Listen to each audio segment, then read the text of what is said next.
Perkenalkan, nama saya Preti Sinta, NIM A32122016.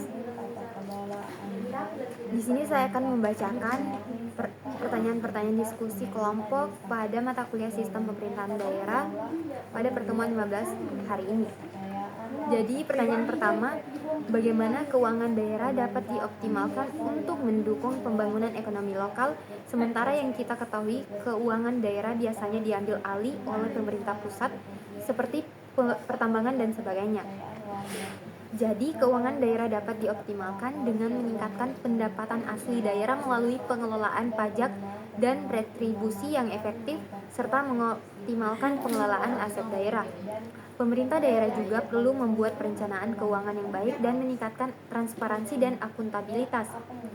Meskipun keuangan daerah seringkali diambil alih oleh pemerintah pusat, kerjasama yang baik antara pemerintah pusat dan daerah dapat membantu meningkatkan keuangan daerah dan mendukung pembangunan ekonomi lokal. Dengan demikian, keuangan daerah dapat dioptimalkan untuk meningkatkan kesejahteraan masyarakat. Yang kedua, apa dampak positif dari adanya kerjasama antar pemerintah daerah terhadap pembangunan daerah? Jadi, kerjasama antar pemerintah daerah dapat mempercepat pencapaian target pembangunan, mengatasi tantangan bersama seperti bencana alam dan pengelolaan sumber daya alam, serta meningkatkan efisiensi dalam penyediaan infrastruktur dan fasilitas publik. Kolaborasi ini juga memungkinkan daerah untuk saling berbagi sumber daya dan keahlian, yang pada akhirnya meningkatkan kesejahteraan masyarakat. Yang ketiga, tata kelolaan seperti apa dan bagaimana caranya atau menjamin tata kelolaan baik bisa meningkatkan kepercayaan serta efektivitas pemerintah desa. Jadi, pemerintah desa yang menerapkan prinsip-prinsip good governance seperti transparansi, akuntabilitas, partisipasi masyarakat, dan efisiensi dapat meningkatkan kepercayaan warga. Langkah-langkah seperti pelaporan keuangan yang terbuka, musyawarah desa, dan penggunaan teknologi informasi dalam administrasi desa dapat memperkuat efektivitas pelayanan publik dan mendorong pembangunan yang berkelanjutan.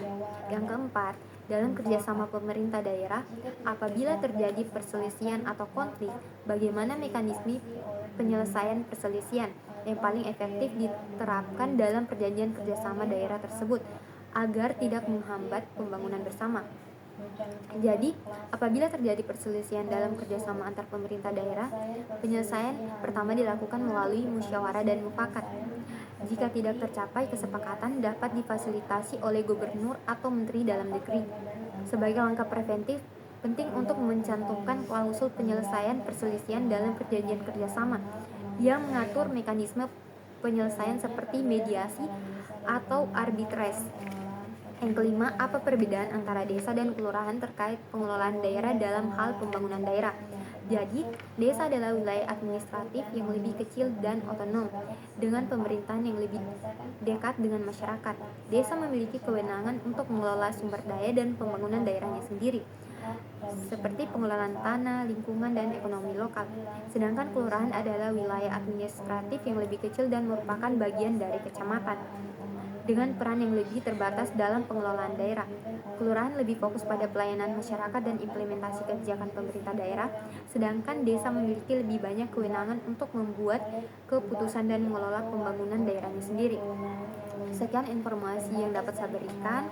Semoga informasi ini bermanfaat untuk yang menonton. Sekian, wabillahi taufiq wal hidayah. Wassalamualaikum warahmatullahi wabarakatuh.